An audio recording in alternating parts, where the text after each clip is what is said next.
Previously in Palau.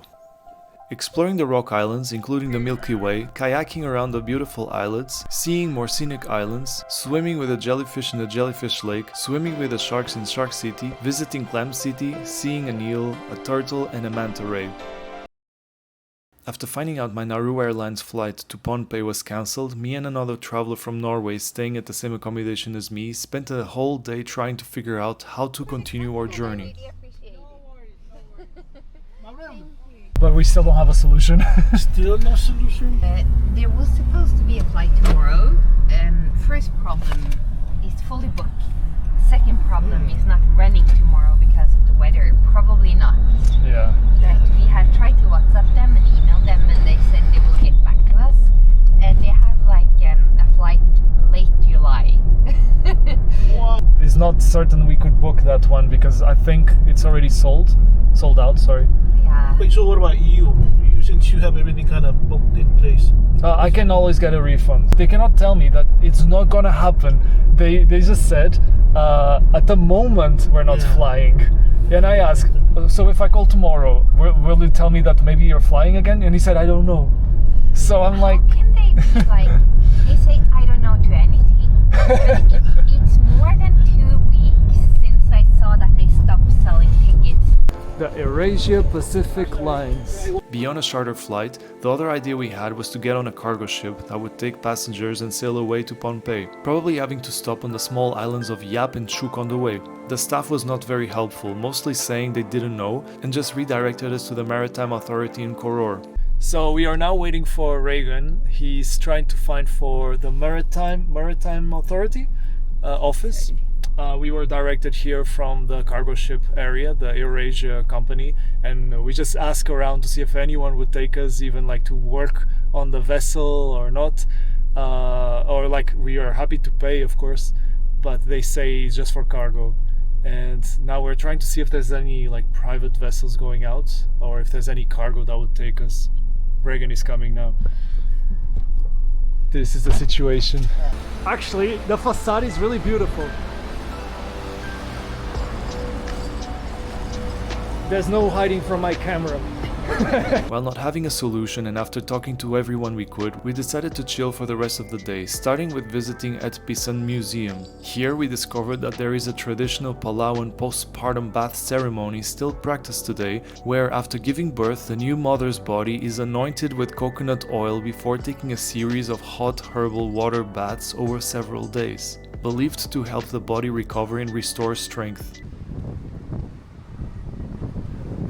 So right now, really messy situation. I'm trying to get to Pohnpei, but it's really hard because Nauru Airlines canceled the flights or they're not operating anymore.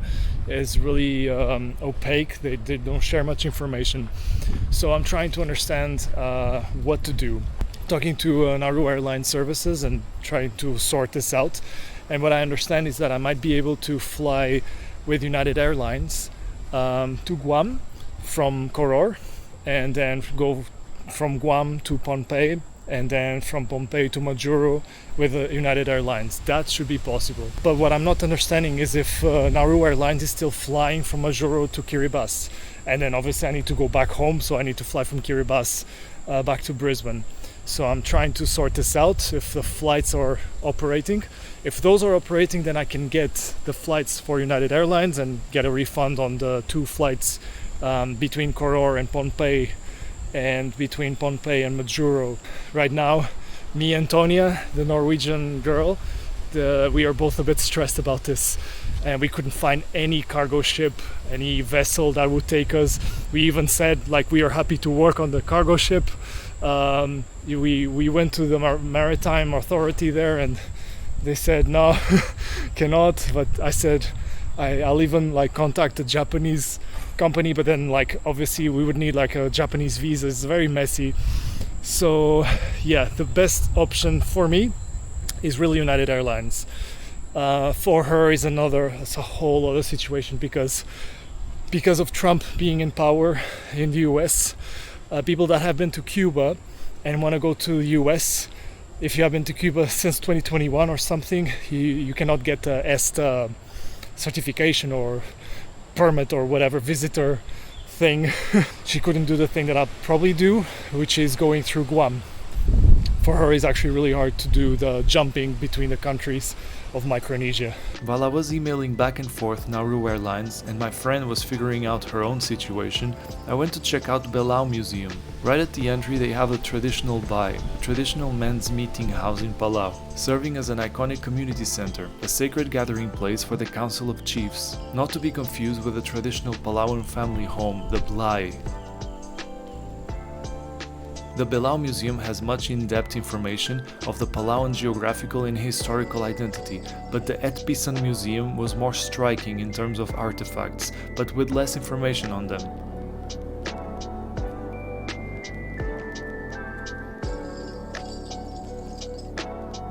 The Belau Museum used to be free but now charges around $15 fee. The next day I had a land tour planned to go with Tonya and another friend, but she actually got a call from the Pacific Mission Aviation saying they had a seat for her in their charter flight to Yap. So she packed really quickly and went to the airport, while I went on a tour to the island of Babeldaob, just north of Coral Island, where the capital is. Can you see the canoe inside? Yeah. Inside the Palau Museum? Yeah, there's like 2 or 3 canoes. Yeah, the big canoe, that's the canoe from from my island. Those Oh, canoe really? we used to travel. What- Travel to Guam, Do you have a Okinawa. name for those canoes? In my local language we call wa. Wa. Yeah. Okay, W-A. okay.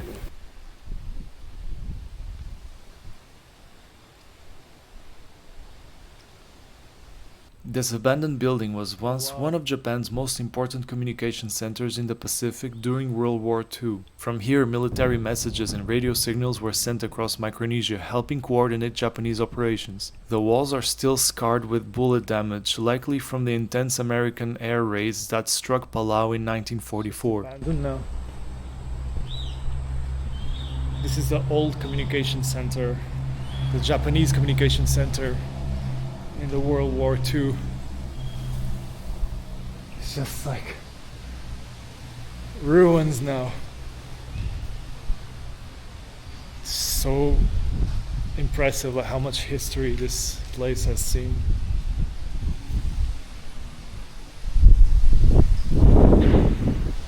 Casually a tank outside.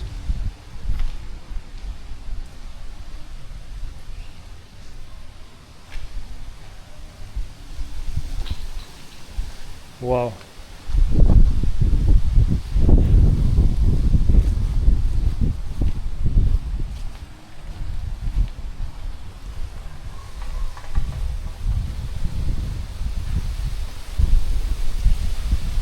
And there in the center you can see how nature is reclaiming the place.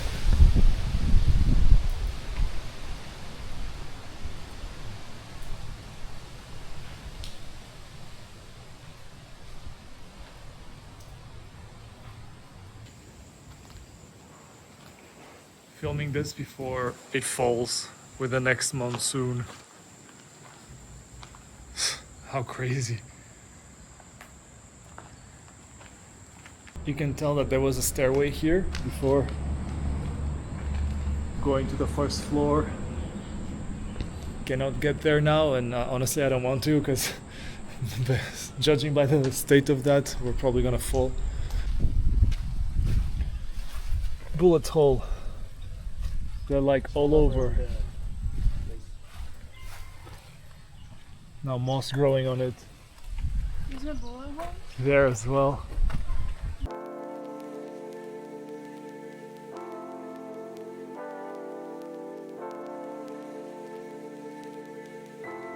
Now we are headed to one of the most popular touristic land sites in Palau, the Babeldaob stone monoliths. Hidden in the jungle of northern Palau, there are dozens of giant basalt pillars dating back almost 2,000 years. Their true purpose is still unknown. They may have supported the largest traditional bai or meeting house ever built, while local legends claim that they were raised by the gods. Even today, these ancient ruins continue to puzzle archaeologists. The pillars are still intact, but the rest of the structure is completely gone.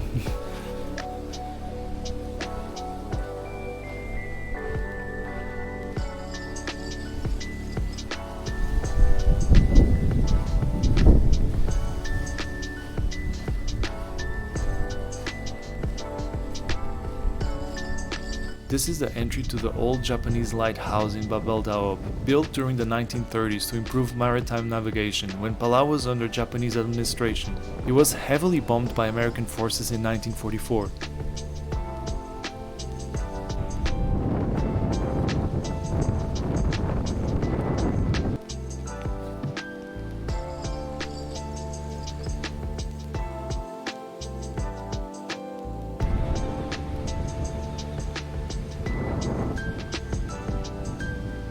Around this time I got my EST authorization to travel to Guam. We made a lunch break at this beach with a name I cannot pronounce, and I used this time to book all the flights I needed for my detour via Guam and Chuuk to reach Pohnpei and finally Majuro in the Marshall Islands.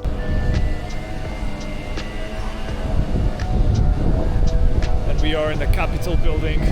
This is crazy. Whoa.